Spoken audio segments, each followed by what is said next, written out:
is Alexander Siraki presenting Pollution Prevention and Design for the Environment, specifically looking at technology in the paper processing industry, submitted to Professor Wayne Bates, CE567 Hazardous Waste Management. In this presentation, we'll be looking at a quick introduction on pollution prevention, then going through some research findings on pollution prevention as a whole, then looking specifically at the paper industry, and then drawing some conclusions.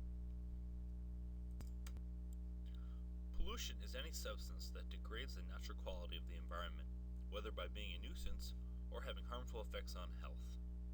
It can be prevented through physical, chemical, or mechanical processes, and the ultimate goal is to save raw materials and energy. Now, due to public concern about the harmful effects of untreated pollutants and the appeal of saving materials and energy, the EPA created the Pollution Prevention Act in 1990, which focuses pollution prevention efforts through source reduction techniques.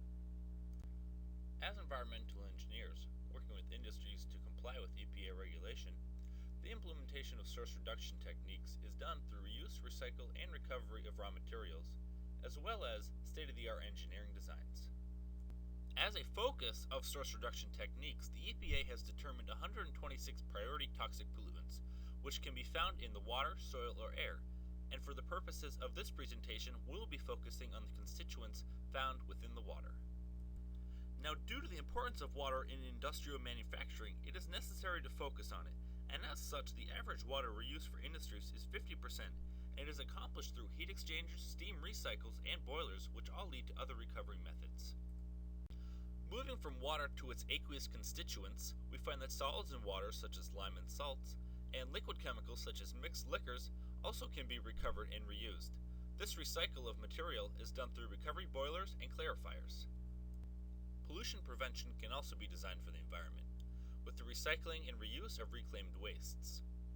If recycled, the use of the waste keeps raw material costs down, and if repurposed, less pollutants are eventually released into the environment. Now, to look at the paper industry as an in-depth example of implemented source reduction techniques, the use of the EPA-created Handbook on Pollution Prevention Opportunities for bleached kraft, pulp, and paper mills is cited by many companies. And as no surprise, source reduction of water is very important to the paper industry. And as such, we see that 90% is recycled before discharge, and only 10% is wasted, all of which contains aqueous constituents, which have pollution prevention potential. A group of constituents that needs continual pollution prevention improvement are the chemicals from bleaching, due to the difficulty of recovery, though there are alternatives such as elemental chlorine-free bleaching, which the EPA says is extremely effective and less polluting. The extended delignification process and oxygen delignification are other alternatives to bleaching, which show significant reductions in polluting chemicals, as well as reductions in unwanted effluent organics. Another pollution prevention technology in the paper industry recognized by the EPA are brown stock washing systems, which use chemical black liquor to wash pulp. These systems show reductions in organic wastewater pollutants. Now, to recover the aqueous chemical black liquor, the water is boiled off and then the sludge is removed for incineration. This aids in the reduction of raw organics from wastewater discharge and is done through closed screen room and liquor spill prevention and control systems. Similar to the aqueous chemical recovery of the black liquor, steam stripping involves separation of water and solid chemicals for use and recycle. Solids can also be removed through clarification, and again, all these processes lead to reductions in polluting constituents in wastewater discharge streams. So in conclusion, pollution prevention technology is tied to the Earth's future due to its diminishing resources and increasing population. And, as engineers who focus on freight and transport of raw materials, it is our duty to design smarter for the environment.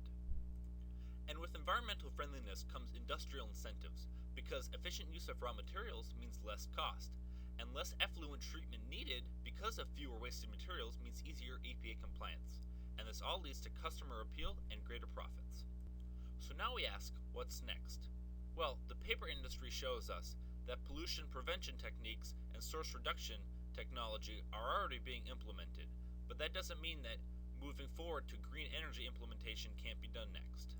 Throughout my research on pollution prevention and designing for the environment, looking at technology in the paper industry, I use researchers such as the EPA, authors such as Metcalf and Eddy, and industry information from companies such as SAPI.